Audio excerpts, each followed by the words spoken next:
Olá pessoal, bem-vindo a mais uma aula e hoje vamos falar de dois tecidos ao mesmo tempo nessa mesma aula, que são os tecidos muscular e o tecido nervoso. No tecido muscular, vamos começar sobre as funções.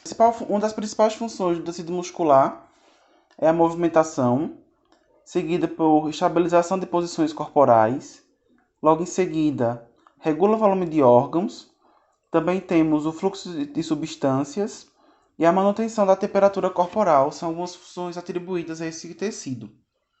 Falando em característica celular, nós temos duas principais.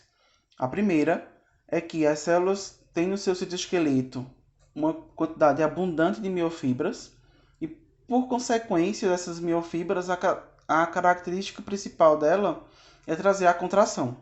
Agora vamos falar sobre classificação histológica. Histologicamente falando, o tecido muscular é dividido em dois grandes grupos, sendo que o primeiro dele tem algumas subdivisões. Falando nisso, a classificação histológica, nós temos a primeira delas, o tecido muscular estriado, quando as miofibras estão organizadas formando estriações transversais. Então, falando de musculatura estriada, nós ainda podemos subdividi-las em músculo estriado esquelético, que é o que fixa o músculo ao osso. Nós temos o músculo estriado visceral, que é comum em algumas vísceras, por exemplo, a língua, a faringe, a região lombar do diafragma e a porção superficial do esôfago. Também nós temos o músculo estriado cardíaco, que é aquele que compõe o coração e a base dos grandes vasos. Isso nós estamos falando do tecido muscular estriado. Então, falando do estriado, nós temos o estriado esquelético, visceral e cardíaco.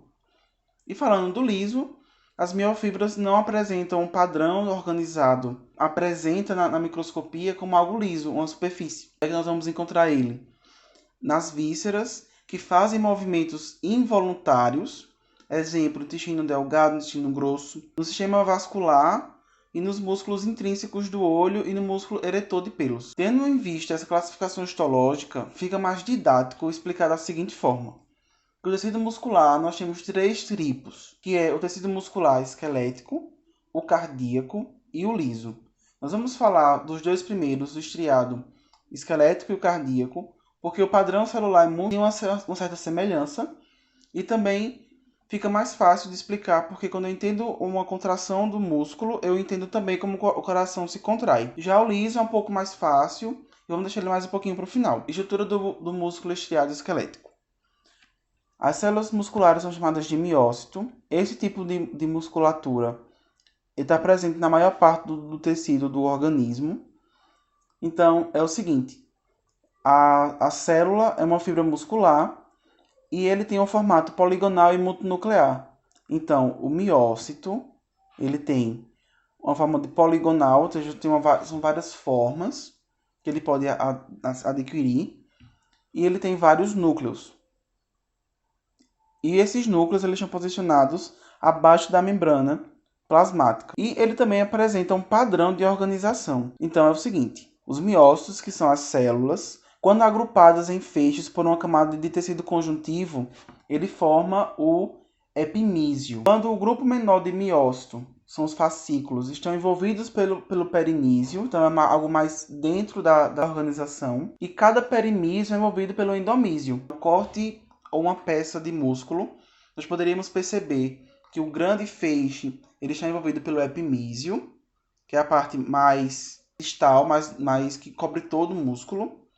Né? Quando eu estou falando de um grupo menor de feixes, é o perimísio, e estou falando de um feixe só, é o endomísio. Esse arranjo de tecido, ele mantém as células musculares unidas, possibilitando que a força da contração, gerada por cada célula isolada, atue sobre todo o músculo, o que permite uma coordenação do movimento muscular. A proteína mioglobina, ela transporta oxigênio para dentro das células que compõem o tecido muscular e também garante a coloração vermelha desse tecido. No próximo slide tem uma imagem representativa do que a gente acabou de dizer, onde eu tenho de forma mais distal, mais por fora, o epimísio, que é uma membrana do tecido conjuntivo denso que envolve um conjunto de fascículos.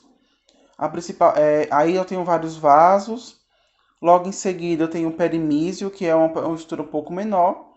E falando das estruturas bem dentro do músculo mesmo, eu tenho o endomísio. Dando ainda continuidade a essa estrutura de músculo, do músculo estriado, no citoplasma de cada célula, de cada célula que compõe esse tecido, encontra-se vários núcleos e um conjunto de miofibras proteicas que se arranjam paralelamente e são conhecidas como miofibrilas. Essas miofibrilas são constituídas por dois filamentos, os quais, por sua vez, são compostos por dois tipos de proteína: a miosina, que são os filamentos mais grossos, e a actina, que são os filamentos mais finos.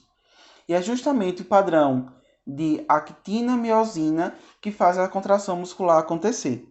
Vou falar mais para frente isso. Falando agora sobre essas fibras musculares, a fibra muscular esquelética, eu tenho três tipos de fibra, como está demonstrado na tabela, onde, por exemplo, as fibras do tipo 1, elas são oxidativas lentas, são ricas em mitocôndrias e mioglobina, são fibras de contração lenta e resistentes à fadiga. Dando exemplo agora da fibra número 2, da fibra tipo 2A, glicoproteicas oxidativas rápidas, ricas em mitocôndrias e mioglobina, ricas em glicogênio, que é uma reserva de açúcar para gastar essa energia quando precisa. Realiza a glicólise anaeróbica, na ausência de oxigênio. Fibras glicoproteicas do tipo... As fibras tipo 2B são fibras glicoproteicas rápidas, pouca mioglobina e mitocôndria, armazenam quantidades consideráveis de glicogênio, são fibras de contração rápida e pouco resistentes à fadiga, produzem ácido láctico, entre outras atribuições de cada uma das fibras que o compõem. Dando continuidade, vamos falar sobre os mecanismos de contração do músculo estriado esquelético. As estriações do tecido muscular têm a aparência de faixas claras e escuras, formadas pelos arranjos de proteínas actina e miosina, respectivamente. Então, se eu pegasse um corte e olhasse as faixas claras, eu estou falando das actinas e das faixas escuras da miosina. Essa estrutura proteica constitui a unidade funcional do músculo, chamada de miômero. Então é o seguinte, a gente tem uma célula, que é o miócito, mas dentro dele, as fibras que fazem a célula contrair, temos o miômero, como mostra na figura abaixo. Então, o músculo relaxado, eu tenho elas totalmente distantes uma da outra. Quando o músculo contrai, uma desliza sobre a outra, mas eles fecham esse espaço entre elas. Vamos falar agora sobre a contração muscular.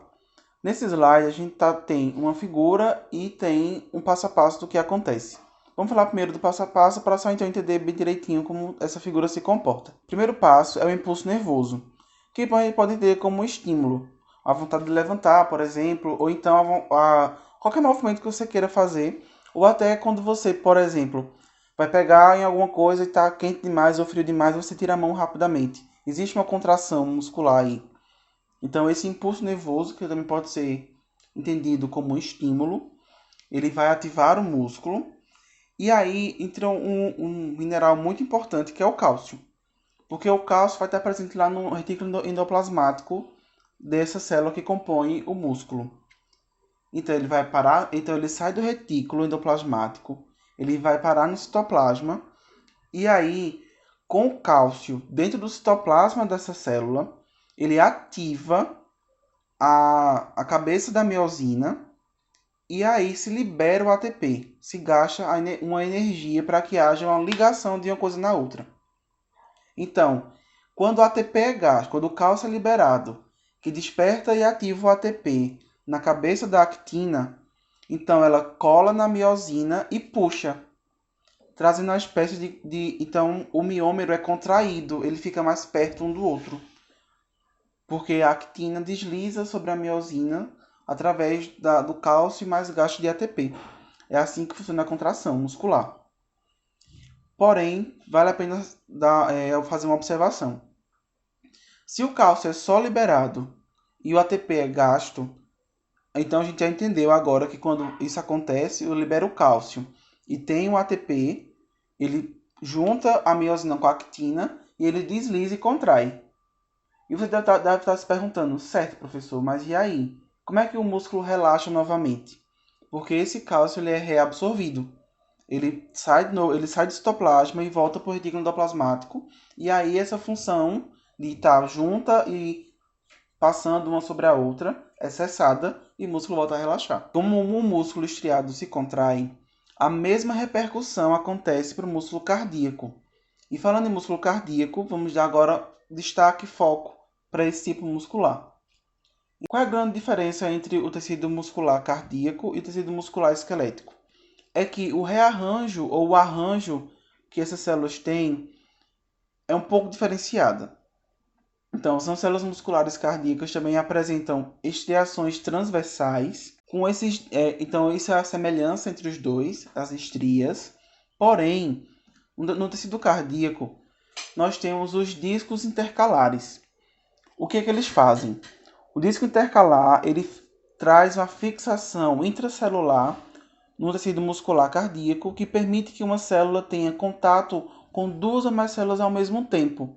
Daí, quando uma célula contrai, todas as células que estão ligadas pelos discos se contraem ao mesmo tempo. Daí eu tenho mais agilidade e mais força de contração. Isso é importantíssimo para o coração, para que ele exerça sua função de bombear o sangue oxigenado para toda a célula do corpo. Por meio desses movimentos, o miocárdio realiza contrações vigorosas, rítmicas e involuntárias. A organização das miofibras das células cardíacas também é um miômero, do mesmo jeito que o tecido muscular esquelético. A obstrução dos vasos sanguíneos que nutrem e oxigenam o músculo cardíaco pode causar um infarto do miocárdio. Isso provoca graves danos ao coração e pode provocar a morte, pois as células danificadas não têm capacidade de renovação. Então, as células que compõem o tecido do coração ou tecido muscular cardíaco, elas são células que têm uma plasticidade, na capacidade de se regenerar baixíssima ou inexistente. Para ficar um pouco mais claro, eu trouxe no outro slide uma micrografia, que é uma foto de uma biópsia de um coração, tá? Então, prestem atenção em algumas estruturas presentes aqui, que tem uma tabelinha de cores para você meio que conseguir visualizar e diferenciar uma coisa da outra.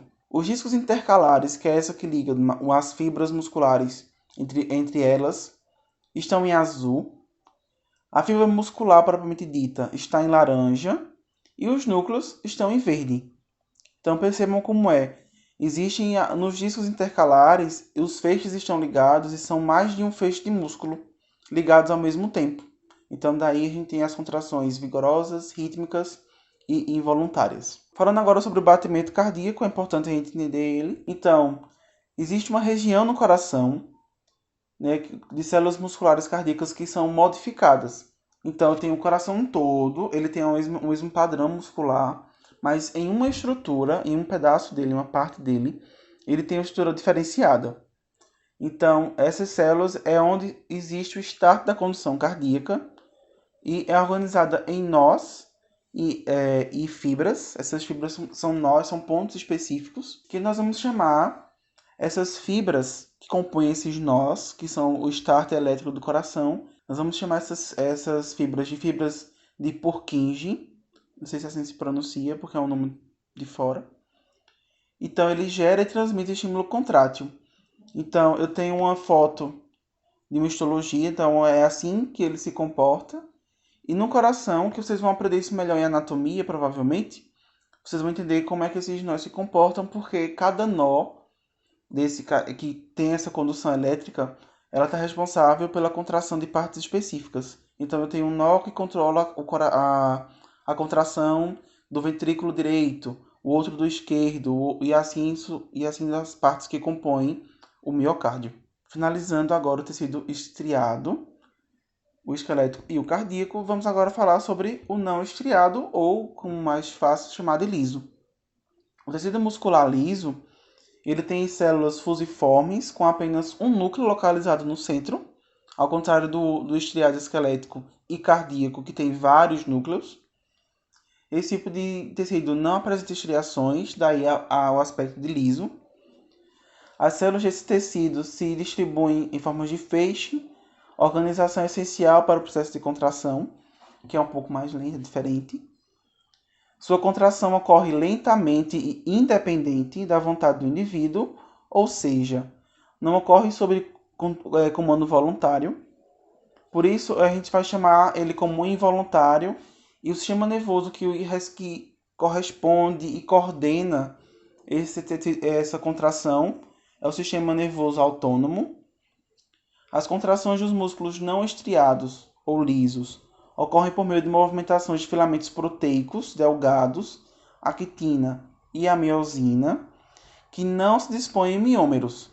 Então vamos lá.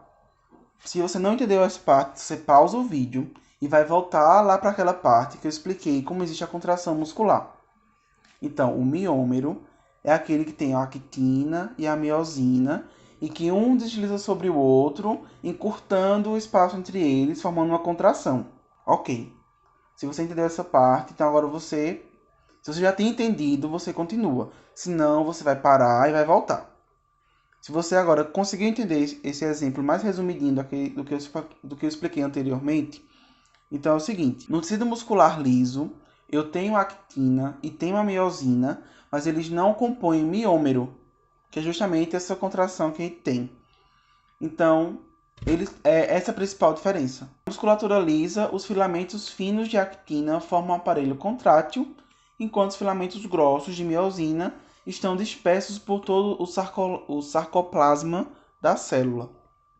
Daí, como eles não estão juntos para formar esse deslizamento um sobre o outro, eles não formam o miômero, que é onde tem a contração no tecido muscular esquelético e no tecido muscular cardíaco. Os movimentos peristálticos do tubo digestório, por exemplo, a contração e dilatação dos vasos sanguíneos, a movimentação dos músculos da bexiga, do útero e das glândulas são exemplos de contração realizada por esses músculos, os músculos lisos. Eu trouxe aqui também nesse mesmo slide uma outra micografia, que é uma foto de uma biópsia de um tecido, que é justamente o começo do intestino delgado, o jejunum. Então, em amarelo, vocês vão observar a própria fibra muscular. Então, perceba que ela tem um aspecto fusiforme, como se fosse um fio mais esticado.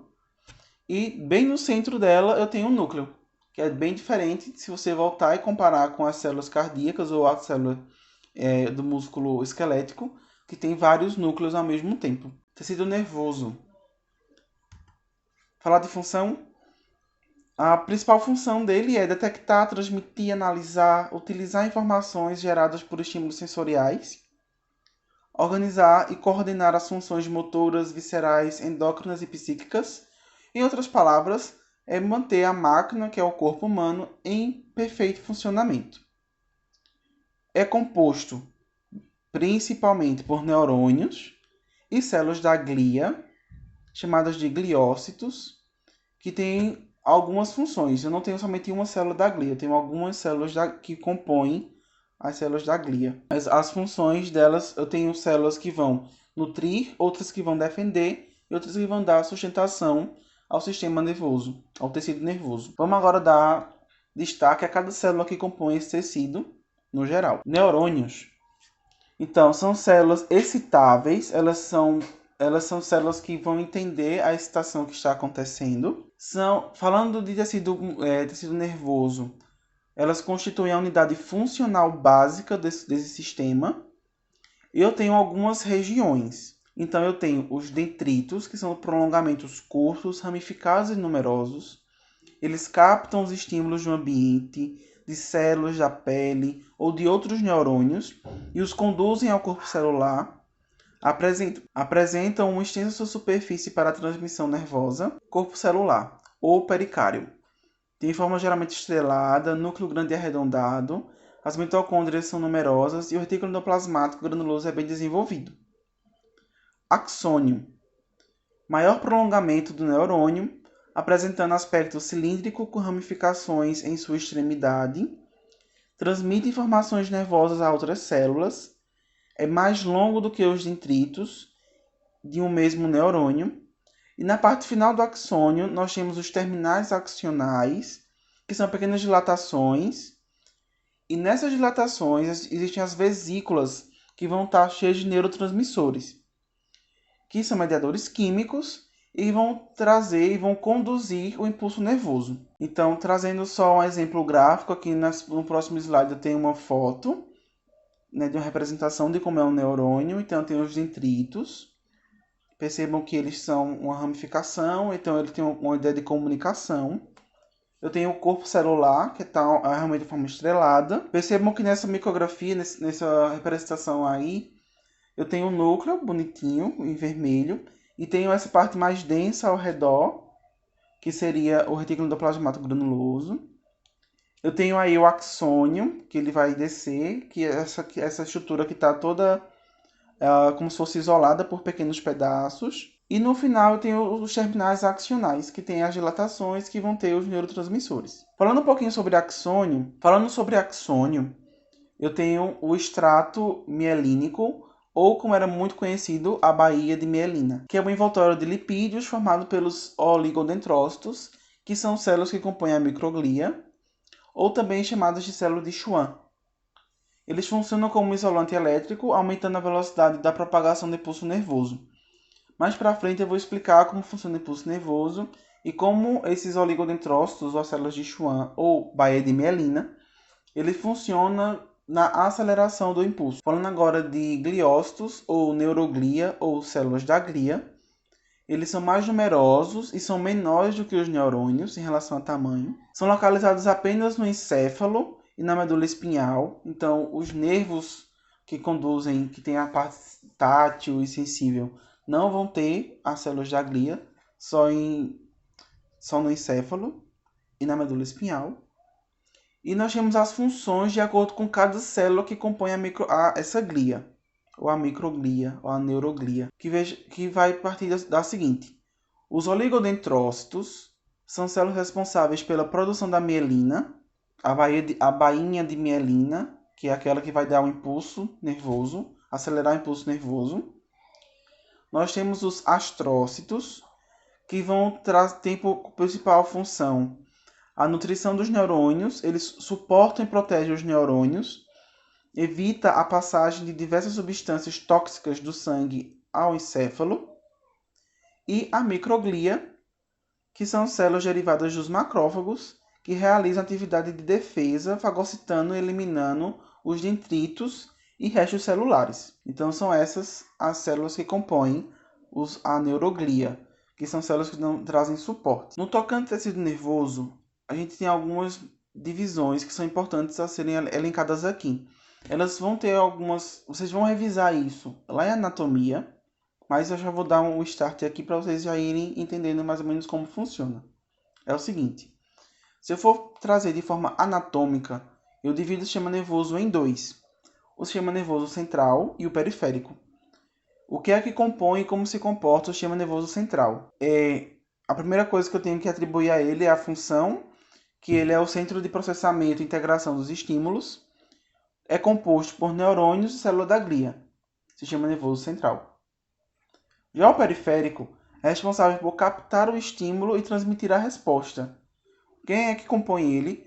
Apenas neurônios, que a gente vai chamar, que ele vai ter um rearranjo, que podemos chamar de nervos, que é uma ramificação do sistema nervoso central. Já trazendo a questão de funcionamento, da funcionalidade, eu tenho dois tipos de tecido nervoso, que é o sistema nervoso somático, que controla funções voluntárias, ou seja, sob controle do indivíduo, e eu tenho o sistema nervoso autônomo, que é o controle involuntário, inconsciente de funções exercidas por musculatura lisa, musculatura cardíaca e por glândulas.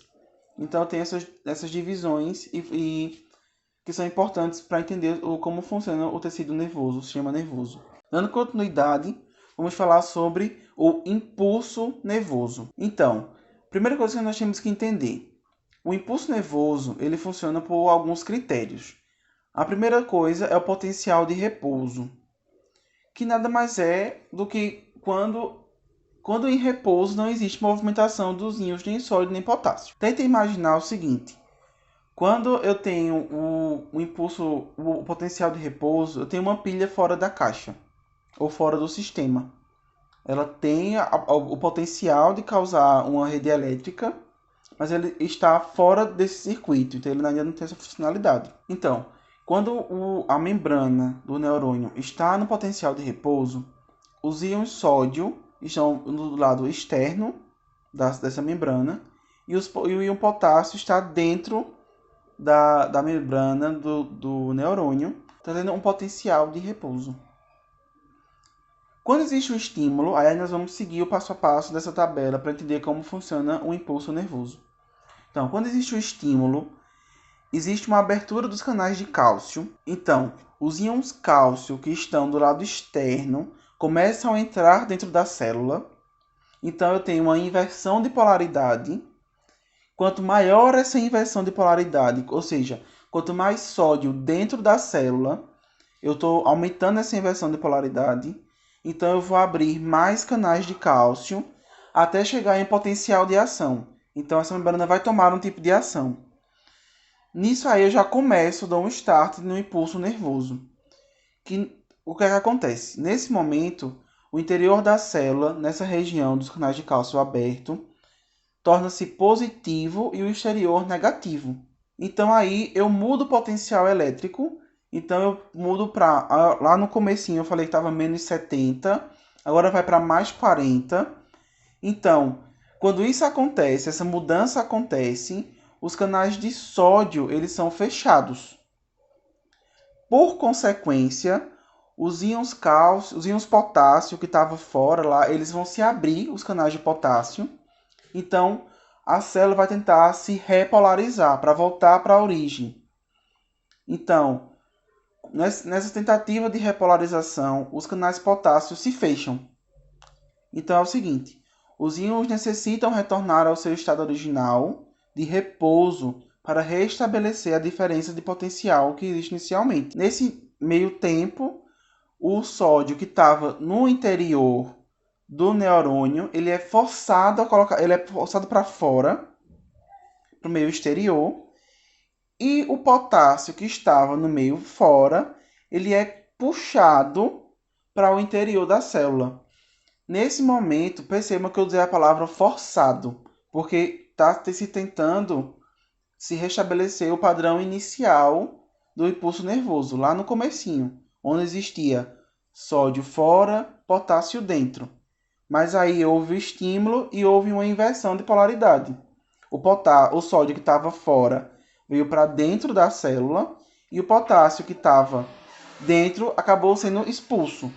E agora eu estou tentando restabelecer essa polaridade, trazer de volta a normalidade.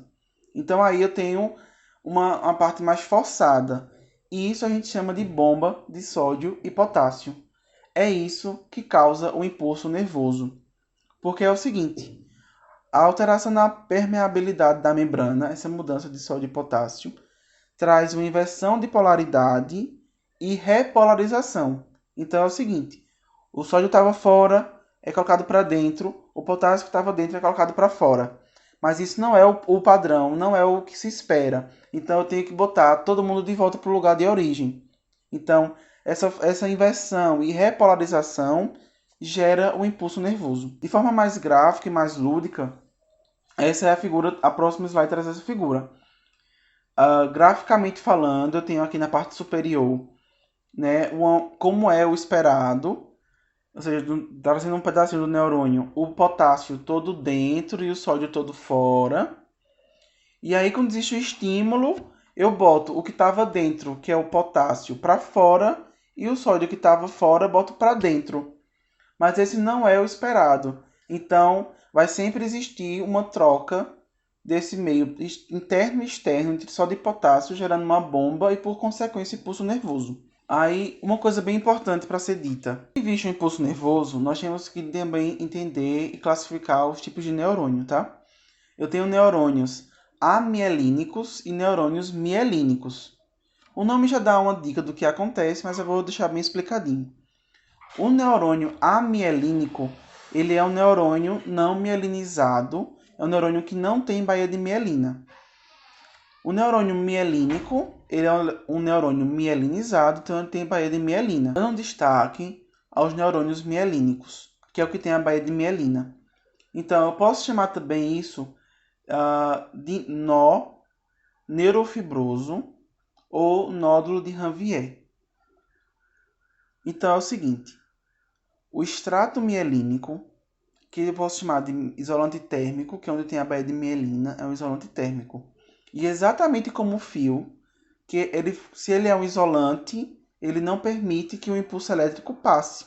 Então, essa ideia do impulso nervoso, a troca dos íons só de potássio, neste pedacinho que tem a baía de mielina, ela não acontece. Porém, o impulso nervoso tem que ser propagado, ele tem que ser posto para a seguinte, ele tem que seguir. Então, o impulso nervoso, ele está acontecendo onde não tem essa baía de mielina, esse nó neurofibroso, ele está acontecendo, só que aí chega em um momento que existe esse nó neurofibroso. Então aqui é um isolante. Essa parte aqui é um isolante. Ela não vai transmitir esse impulso, essa troca de polaridade. Então o que é que acontece? O impulso que está vindo para cá, ele para aqui. Não, aqui não vai acontecer, porque aqui está fechado. Então, o impulso, ele salta para o próximo lugar que não tem baía de mielina mais. Então, aí, eu tenho o impulso nervoso, ele salta para o próximo nó, que é para o próximo espaço, tendo uma condução saltatória. Aí você vai perguntar, certo, o que é que isso quer dizer? O que é que isso muda? Simples. Isso significa que o impulso nervoso é propagado mais rápido. Por isso esses nós, eles servem para isso. Para falar de sinapse, então, a sinapse é uma região de aproximação entre um neurônio e outro, ou um neurônio e outra célula. Não é uma região de continuidade citoplasmática e não existe contato físico entre as células. Então, vamos lá. Existe a transmissão nervosa, que é uma mensagem química que seja liberada para que haja uma excitação da célula seguinte. Isso é uma transmissão nervosa. Existem os neurotransmissores, que são os neurohormônios ou mediadores químicos. E tem a fenda sináptica, que nada mais é do que o espaço existente entre duas células. Então, a célula que envia a mensagem, eu vou chamar de célula pré-sináptica, e a que recebe pós-sináptica. É o seguinte, vamos supor que essa canetinha vermelha é o neurônio pré-sináptico. Então, ele já foi sensibilizado e está transmitindo impulso nervoso. E essa canetinha azul é o neurônio pós-sináptico. Quando a gente fala de fenda sináptica, é uma fenda, então não é uma continuidade. É um espaço que existe entre as duas células, tanto a pré quanto a pós-sináptica. É uma fenda, é um espaço, certo? O impulso nervoso, ele acontece, é uma forma elétrica, mas principalmente quem transmite a mensagem final de uma coisa para outra são os neurotransmissores, que eles vão ser estimulados aqui e vão passar. Quando chegar lá no final, nos terminais axonais, as vesículas vão liberar um neurotransmissor específico, que essa célula aqui, a pós-sináptica, vai ter um receptor para receber.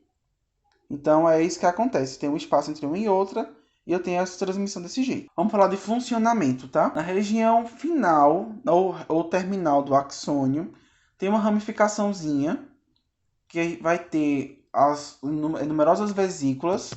Essas vesículas vão estar cheias de neurotransmissores, que nós já falamos que são a mesma coisa que neurohormônio, tá?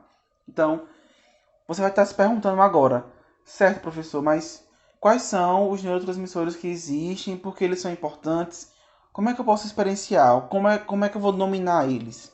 Simples. Alguns exemplos de neurotransmissores, tá?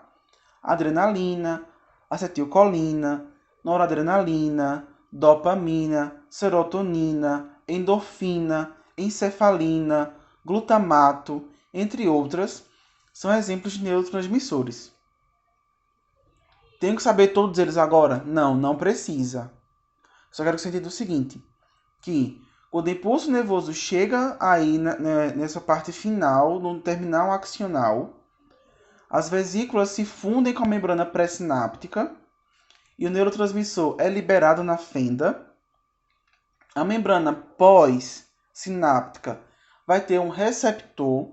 Todo receptor ele é específico. Então, a molécula que foi secretada ela vai se ligar aí a esse receptor.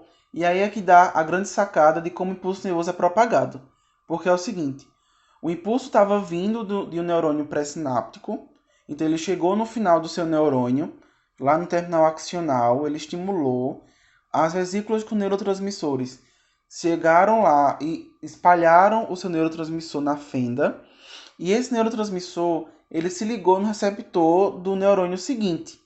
Quando isso acontece, quando o neurotransmissor se liga ao receptor da célula seguinte, ele começa a abrir novamente os canais de sódio, e aí nós vamos repetir todo o processo que foi explicado em relação ao impulso nervoso. Então, o canal de sódio abre, o sódio que está fora entra, o potássio que está dentro sai, e aí a célula percebe que está errada e quer tornar tudo a normalidade, e aí eu gero um impulso elétrico pela polarização e repolarização da membrana.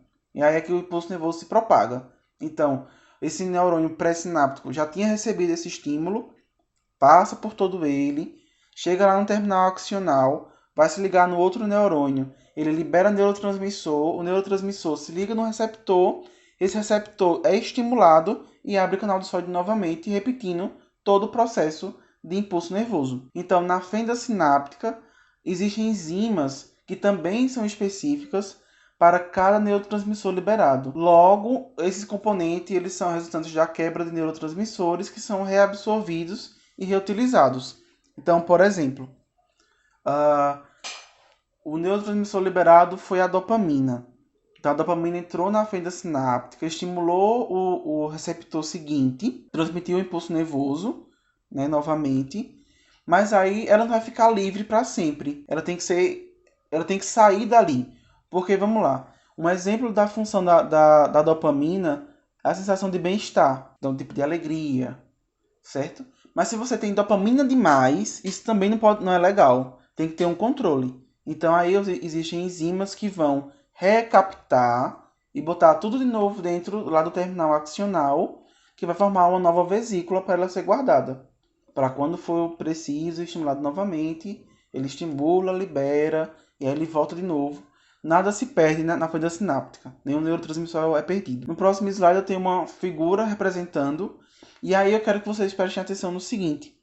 Eu tenho um neurônio pré-sináptico e um pós-sináptico. Eu tenho o terminal axional de um neurônio vai se ligar aos dendritos do próximo.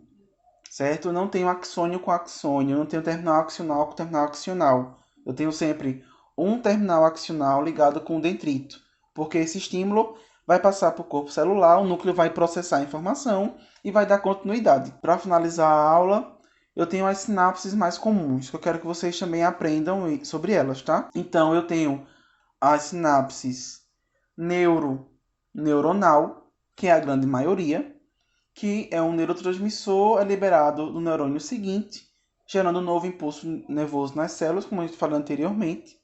Então, é o tipo de sinapse mais comum. Mas eu também tenho as sinapses neuromuscular ou placa motora, que o neurotransmissor é liberado na célula muscular, possibilitando os movimentos. Então, lá no começo da aula, quando eu falei que o estímulo aparece, o impulso nervoso chega, e aí tem aquela liberação do cálcio, que sai do retículo, vai para o citoplasma, e aí a actina é ativada, e se liga a miosina. Pronto. Esse estímulo nervoso acontece através da sinapse tipo neuromuscular de placa motora e a neuroglandular, que o neurotransmissor é liberado dentro da glândula, que aí ativa o seu funcionamento. Então, pessoal, por hoje é só. Espero que vocês tenham curtido a aula. Se ficou alguma dúvida, pode falar nos comentários, ou então a gente fala mais tarde na aula, certo? Pode compartilhar, curtam e compartilhem esse vídeo, se ele foi útil para os seus estudos. E até a próxima!